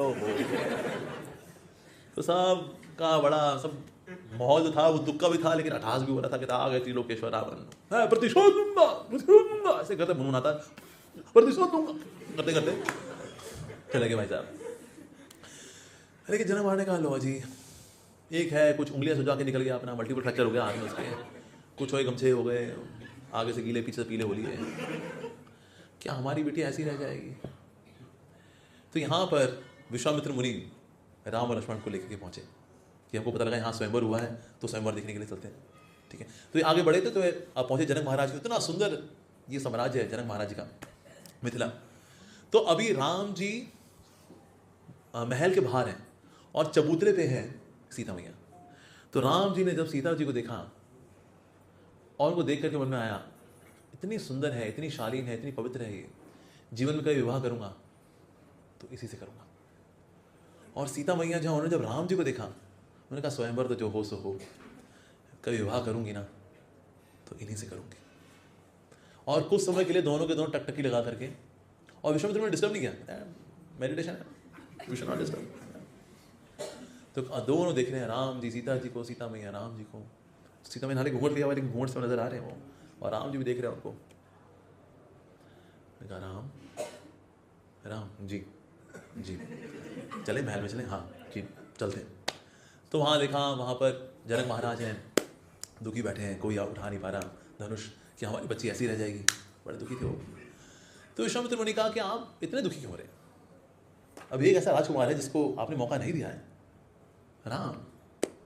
और राम जो है वो डोले शोले वाले भी नहीं है, कोई सिक्स पैक वाले नहीं है। तो कार्टून में दिखाते हैं राम है सिक्स पैक ऐसे करके, जैसे भी रणबीर कपूर और राम जी का रोल करने के लिए वही कोई एक्सरसाइज वगैरह कर रहा है, थोड़ा सा कट सी कर भी ऐसा वाला राम जी होना चाहिए। पर राम जी तो इतने सुकोमल हैं, सॉफ्ट बॉडी, ऐसे राम जी। तो जनक महाराज ने कहा डोले शोले वाले कहीं आए जी, डोली उठा नहीं पाए, ये कैसे उठाएंगे, ये तो कोमल सा राजकुमार है। लक्ष्मण जी को आ गया गुस्सा ना, आपने ऐसे कैसे बोल दिया, आपको पता है कौन है ये? लक्ष्मण का ना प्रेम बड़ा पॉजेसिव वाला प्यार है, आपको पता है कौन है ये रघुकुल शिरोमणि है राम। ये क्या है शिव जी का धनुष, ये सुबेरू पर्वत ऐसे लेके कचूमर निकाल दे उसका, क्या कुछ भी बोल रहे हैं आप? राम जी ने कहा लक्ष्मण शांत लक्ष्मण। तो विश्वामित्र ने कहा ठीक है आप इनको मौका दीजिए। कहा ठीक है प्रयास करो तुम भी। यहाँ पर राम जी ने पहले तो अपने भक्त को प्रणाम किया, शिव जी को, कि ये धनुष उन्होंने गिराया है इसलिए था ताकि मैं इसको आके उठाऊं और ये स्वयंवर का कार्य संपन्न हो। और उसको धनुष गिराया भी था ये बताने के लिए कि किस तरह से हरि मेरे आराध्य हैं। कई लोग बोलते ना हरि और हर में जो भेद करता है वो नरकगामी है। मेरे को मिला था ऐसा व्यक्ति, कहता हरि और हर में कोई भेद नहीं है। मैंने कहा अच्छा पार्वती का हस्बैंड कौन, हरि या हर? कहता हर। मैंने कहा राधा रानी के प्राणनाथ कौन, हरि या हर? कहता हरि। मैंने कहा तुम भेद कर दिया, अब तू भी नरकगामी।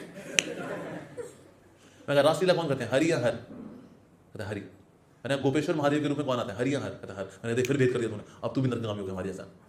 मैंने कहा हरि और हर जो है दिव्यता में एक जैसे हैं, कि दोनों के दोनों गुणातीत हैं, दोनों के दोनों सच्चिदानंद हैं, दोनों ही दिव्य हैं, पूजनीय हैं, आराधनीय हैं, वंदनीय हैं। उस तरह से उनमें हरि और हर में कोई अंतर नहीं है। लेकिन हरि तो फिर हरि है, हर फिर हर है। इधर जो लोग हरिद्वार जाते हैं, अगर हरि के भक्त बोलेंगे हम जा रहे हैं हरिद्वार, और जो शिव जी के भक्त होते हैं अस्सी चले हरिद्वार, तो हरि और हर उसी हिसाब से फिर वो द्वार हो चुनते हैं। पर यस, तो यहाँ पर राम जी जानते हैं कि ये धनुष जो यहाँ पर रखा है ये तो शिव जी ने रखा है। मेरा जो युद्ध हुआ था विष्णु के रूप में उनके साथ, तो उस धनुष को निहार रहे हैं रामचंद्र जी। तो प्रणाम किया शिव जी को, उनके भक्ति प्रेम को, भक्ति भाव को प्रणाम किया उन्होंने। और फिर रामचंद्र जी ने धनुष को लिया, उठाया और उस प्रत्यंचा चढ़ाई हुई 1 माइक्रो सेकंड में। ऐसा नहीं ऐसे हम टीवी सीरियल के अंदर देखते हैं कि पहले देखें फिर उनका हाथ रखा, फिर उसमें जनक महाराज का चेहरा आएगा, सीता जी का चेहरा आएगा, इसी में 36 एपिसोड निकल गए भाई। ऐसा नहीं जी, रामचंद्र जी ने उठाना, उसे प्रत्यंचा चढ़ाना, ये 1 माइक्रो सेकंड में हुआ। 1 माइक्रो सेकंड ऐसे ताड़ तोड़ दिया उसको। प्रत्यंचा चढ़ाते चढ़ाते वो टूटा तो इतनी जोर से आवाज हुई। शिव जी का धनुष है जी, मैं ऐसा नहीं कि हाँ इसको टेनिस तोड़ा उसमें धागा बांध करके, बोला धनुष नहीं है ये, शिव जी का धनुष। इतनी जोरदार आवाज हुई कि इवन ब्रह्मा जी का कमल जिसमें बैठे हुए ध्यान लगा रहे, कमल भी उनका हिल गया। इतनी जोरदार आवाज हुई, क्या प्रलय का टाइम? कहता प्रलय का टाइम तो नहीं हो रहा यार, ऐसा माइकल ऐसे कैसे पता लगा जी ये शिव जी का धनुष के टूटने की आवाज थी। और शिव जी तो खैर खुद ही निहार ही रहे हैं, आवाज हुई, कहता अरे क्या जोरदार तोड़ा प्रभु, क्या मजा आ गया। तो सबने आवाज सुनी, 14 भुवनों में सबने आवाज सुनी धनुष के टूटने की। सिर्फ एक व्यक्ति ने नहीं सुनी, सीता ने। क्यों? सीता मैया हालांकि वहां खड़ी हैं स्वयंवर में, लेकिन अभी वो उसी मेडिटेशन में है। वो राम कितने सुंदर हैं, कई विवाह करूंगी तो उन्हीं से करूंगी, राम से करूंगी। तो बहनें बोली सीता धनुष ये देखिए उठा देगा। कहते उठा ही नहीं, टूट गया। टूट गया? किसने तोड़ दिया? कहते हैं जो भी है कोई राजकुमार है उसने तोड़ दिया, तेरा विवाह से होगा। अब सीता मैया बहुत दुखी हो गई, कहता पता नहीं किसने उठा के तोड़ दिया है, मेरे को तो उससे विवाह करना था जिनको मैंने सुबह चबूतरे से देखा था, अब ये पता नहीं कौन ही आके तोड़ गया ये। कौन? कहते है कोई राजकुमार। अब सीता मैया ने घूंघट लिया हुआ है, अंदर से इतनी दुखी हो गई, कहता पता नहीं अब किसी से विवाह हो जाएगा, कौन आ गया ये। तो जब पहुंची तो घूंघट है ना, तो चरण दिखाई दिए उनको। कहता है ये है चरण, देख के बैठे, कहते हैं तो वही है जिनको सुबह मैं चबूतरे से देखा था, तो उसी ने तोड़ा है। तो ये तो मन में बड़ी खुश हो गई, कहते हैं अरे तो उसी ने तोड़ा है।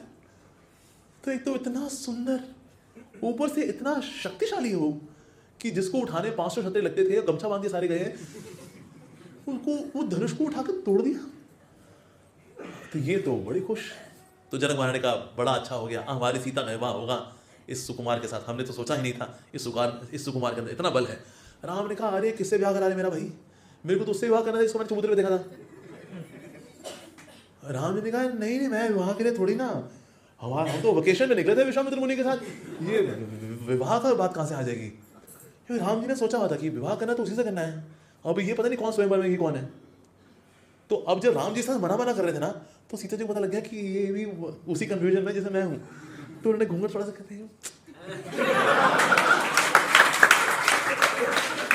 राम जी ने कहा अरे तो वही है जिनको हमने चबूतरे देखा था, अरे ये तो बात बन गई हमारी, ये तो बहुत अच्छा हो गया, हाँ नाइस। अब राम जी भी जो है अभी तो ऐसे हो रहे थे, वो मुस्कुरा दिया, बहुत अच्छी बात है, उनको देखा कि हाँ चलो ठीक है, फाइनली सीता को देख करके लगा कि हाँ अच्छी लड़की है, हाँ अच्छी लड़की तो है, लेकिन वही है जिनके साथ इनकी मंगनी हो चुकी है ऑलरेडी, देखा देखी में हो गई मंगनी की, ये तो वो है।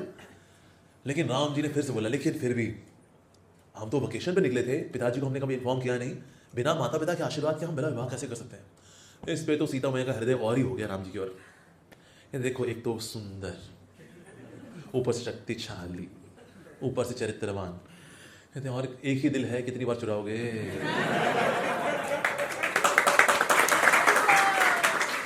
अब जनक महाराज जी ने भेज दिया संदेशा, भाई ठीक है भाई, बच्चा अगर बोल रहा है, राजकुमार बोल रहा है कि माता पिता का आशीर्वाद होना चाहिए, तो ठीक है बिल्कुल आशीर्वाद होना चाहिए बिल्कुल। तो बढ़िया सा सोने का एक उन्होंने पत्र तैयार किया, उस पर लिख करके भेजा कि इस प्रकार से स्वयंवर में आपके बेटे राम ने मेरी बेटी को चुना है और इससे हम दोनों का विवाह होना है, आप तुरंत आ जाइए क्योंकि आपके आशीर्वाद के बिना विवाह करने के लिए तैयार नहीं है। दशरथ महाराज जी ने जब ये लेटर पढ़ा, उसका उन्होंने तैयारी वारी नहीं की कि हम थोड़ा कुछ तैयार हों, वो चल दिए, ऐसे ही चल दिए और खजाने में जो हाथ लगा ले करके चल दिए अपने बेटे की शादी में।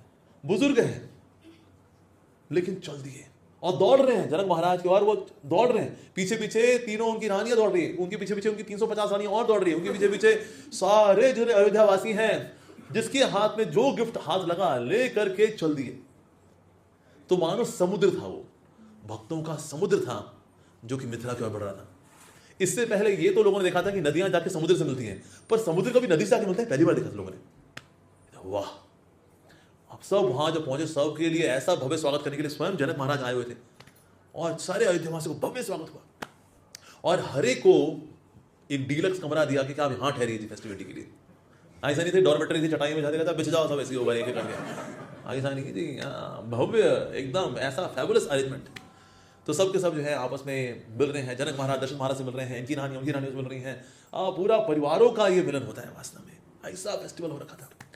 तो जनक महाराज बड़े खुश थे, जनक महाराज दशरथ महाराज से मिलकर के कितना अच्छा हो गया जी, हम सोच रहे थे राम के लिए योग्य वर हो, सीता से और अधिक योग्य वर कौन हो सकता है, इस प्रकार से बड़े खुश। अब ये तो खुश थे, लेकिन हाँ वशिष्ठ मुनि विश्वामित्र मुनि वो और अधिक खुश, क्या बात बोल दी, अरे ये तो बहुत अच्छी ये बड़े खुश हो रहे। दशरथ महाराज और जनक महाराज बोले हम तो खुश, ये दो ऋषि मुनि हमसे बड़ी खुश हो रहे हैं। इनसे जाके पूछते हैं, कहते हे ऋषि मुनि, हम तो खुश हैं, समझ में आ रहा है, आप लोगों की खुशियां तो मतलब सबसे आगे निकली हुई हैं, क्या माजरा है? तो उन्होंने कहा कि हम सोच रहे थे जब सीता का विवाह हो रहा है राम के साथ, तो सीता की बहनें भी हैं, तो उर्मिला का विवाह कर दिया जाए लक्ष्मण के साथ, श्रुतकीर्ति का विवाह कर दिया जाए शत्रुघ्न के साथ, मांडवी का विवाह कर दिया जाए भरत के साथ, तो कैसा रहेगा? तो जनक महाराज दशरथ महाराज बोले तब भी हम कहें इनकी खुशियां हमसे ज्यादा कैसे आगे बढ़ रही हैं, क्योंकि हम तो एक कपल को सेलिब्रेट कर रहे हैं, ये 4-4 कपल को सेलिब्रेट कर रहे हैं अपने मन ही मन। उन्होंने कहा बिल्कुल जी ऐसा ही होगा। तो इस प्रकार से फिर तीनों जो सीता मैया की जो बहनें हैं उनको बुलाया गया और यहाँ पर इनके तीनों भाई आए, मतलब सच्चा परफेक्ट है ना, 4 भाई हैं, 4 ही हैं, वाह क्या वाह एकदम। तो सबसे पहले वाह जो है सीता और राम जी का, राम जी खड़े, सीता मैया हाथ में वरमाला ली हुई है, राम जी खड़े, लक्ष्मण जी कहे भाई ये तो राम जी तो लंबे सारे, ये माला कैसे ला लेंगे भाभी हमारी, होने वाली भाभी। उन्होंने कहा हमें कुछ करना पड़ेगा। तो लक्ष्मण जी गए और राम जी के चरणों को छू लिया। अब राम जी के चरणों को छुआ तो राम जी ने कहा अरे लक्ष्मण लक्ष्मण उठो। लक्ष्मण उठ नहीं रहे, लक्ष्मण इशारा क्या, डालो। तो हमें देखा देवर जी हेल्प कर रहे हैं भाई, ओके ओके, हमारे डाले जी, राम जी गले माला जी। उसके बाद फिर राम जी ने माला डाल दी सीता मैया के गले में, ऐसा हो गया, तो दोनों का विवाह हो गया इस प्रकार से। तो लक्ष्मण जी हैं गुरु तत्व। हम तो प्रभु की क्या सेवा करेंगे, God is too tall for us in spiritual stature कि हम उनकी क्या सेवा करेंगे, लेकिन गुरु की कृपा से वास्तव में भगवान की सेवा कर पाते हैं। तो सीता मैया राम जी गले में हाथ नहीं डाल पा रही, तो लक्ष्मण जी ने कहा, गुरु तत्व ने कहा हम कुछ करते हैं, हम ऐसे कोई लीला करते हैं कि आप हाथ डाल सकें। उसके बाद फिर बाकी भाइयों का भी विवाह हुआ। इस बात it was festivity for many many days, आनंद का उत्सव, सारे 33 कोटि देवी देवता सब अपना वहीं पहुंचे हुए थे जी, ऐसा उत्सव और कहाँ। तो इस प्रकार से सब के सब वहाँ पहुंचे हुए, वहाँ सब के सब they participated in that wonderful super duper festivity of the marriage of Sita and Ram. और सब के सब निहार रहे हैं, इतने सुंदर है चारों कपल, इतने सुंदर, तो कभी इनको देखें तो कभी उनको देखें, कभी उनको देखें तो इनको देखें, निहारने में ही फेस्टिविटी बीते जाए, ऐसा सुपर डुपर फेस्टिवल था ये। अब इसके बाद फिर सारा जो हजूम था, सारा जो पार्टी है दशरथ महाराज जी की, आप सबको लेकर के वापस जा रही।